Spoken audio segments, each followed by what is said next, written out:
Bismillahirrahmanirrahim.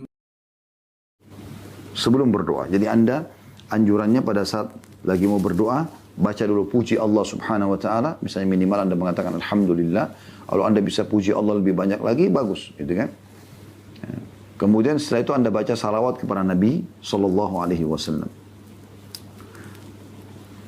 Dari Fadhalah bin Abid radhiyallahu anhu, beliau berkata Rasulullah SAW mendengar seorang laki-laki berdoa dalam sholatnya tapi tidak bersalawat untuk Nabi SAW, maka beliau bersabda, orang ini tergesa-gesa. Lalu beliau memanggil orang tersebut dan bersabda kepadanya dan kepada orang lain, idza shalla ahadukum falyabda bitahmidillahi wassana'i alaihi thumma yusalli ala nabi thumma liyad'u ba'du bima sya'. Bila salah seorang dari kalian berdoa, makna salat sini berdoa ya, maka hendaklah yang memulainya dengan pujian dan sanjungan kepada Allah. Tadi saya bilang minimal alhamdulillah. Anda boleh puji Allah lebih banyak daripada itu. Kemudian dia membaca salawat untuk Nabi. Kemudian setelah itu dia boleh berdoa apa saja. Diriwayatkan oleh Abu Dawud, Tirmidzi, Ahmad dan Al-Hakim. Dari hadis ini kita ambil pelajaran bahwasanya Nabi SAW menegur sahabat yang tiba-tiba langsung berdoa. Maka Nabi SAW bilang, sebelum kau sampaikan hajatmu, mulailah dengan puji Allah dan salawat kepada Nabi SAW. Walaupun di sini ada penjelasan juga para ulama, kalau doa-doa itu sudah ditentukan waktunya, ya, tempatnya, misalnya orang doa masuk kamar mandi, doa keluar kamar mandi misalnya, ya. Atau misalnya doa menggunakan pakaian, melepas pakaian, ya, keluar rumah, masuk rumah, ini sudah ada penentuannya. Maka tanpa memulai dengan pujian Allah dan salawat pun tidak ada masalah. Tapi kalau Anda punya hajat, Anda ingin sampaikan doa secara khusus kepada Allah, mulailah dengan pujian kepada Allah dan juga salawat kepada Nabi SAW. Dan sebuah hadis riwayat Tabarani, hadis yang mulia mengingatkan kita juga tentang masalah ini. Sabda Nabi SAW, ad-du'a'u mahjubun hatta yusalli yadda'i ala Nabi SAW. Doa itu akan terhalangi, tidak diterima sama Allah, hingga orang tersebut yang berdoa membaca salawat untuk Nabi SAW. Ibnu Atha berkata rahimahullah, doa itu memiliki rukun-rukun, sayap-sayap, sebab-sebab dan waktu-waktu. Bila bertepatan dengan rukun-rukunnya, maka doa itu menjadi kuat. Bila sesuai dengan sayap-sayapnya, maka ia akan terbang ke langit.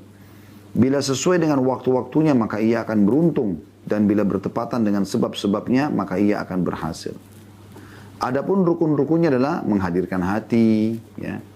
Harus berdoa dalam kondisi hatinya hadir. Karena kata Nabi SAW, Udu'u rabbakum muqinuna bil ijabah. Berdoalah kalian kepada Tuhan kalian dalam kondisi kalian penuh keyakinan akan diijabah.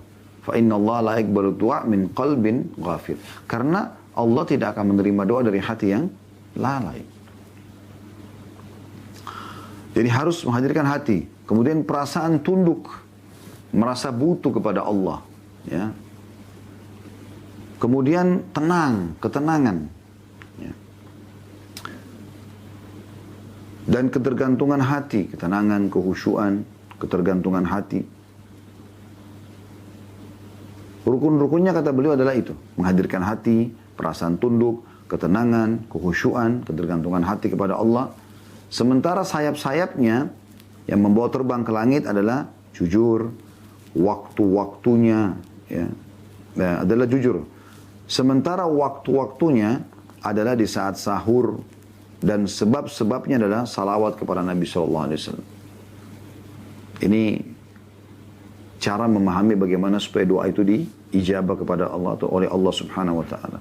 Jadi Ibnu Atha sekali lagi mengatakan doa-doa itu memiliki rukun-rukun, ya, sayap-sayap, sebab-sebab dan waktu-waktu. 4 hal ini. Bila bertepatan dengan rukun-rukunnya maka doa itu akan menjadi kuat. Jika sesuai dengan sayap-sayapnya maka ia akan terbang ke langit. Bila sesuai dengan waktu-waktunya maka ia akan beruntung. Dan bila bertepatan dengan sebab-sebabnya maka ia akan berhasil. Lalu beliau rincikan, adapun rukun-rukunnya adalah menghadirkan hati, perasaan tunduk, ketenangan, kekhusyuan, ketergantungan kepada Allah. Sementara sayap-sayapnya, tadi kan untuk kokoh punya rukun-rukun. Sayap-sayapnya supaya bisa terbang ke langit adalah jujur. Bukan karena ingin dipuji oleh orang, memang jujur ingin beribadah kepada Allah Subhanahu wa taala. Waktu-waktunya yang paling mustajab adalah sepertiga malam di waktu sahur ya. Dan sebab-sebabnya agar diterima oleh Allah membaca salawat kepada Nabi sallallahu alaihi wa ala alihi wa sahbihi wasallam.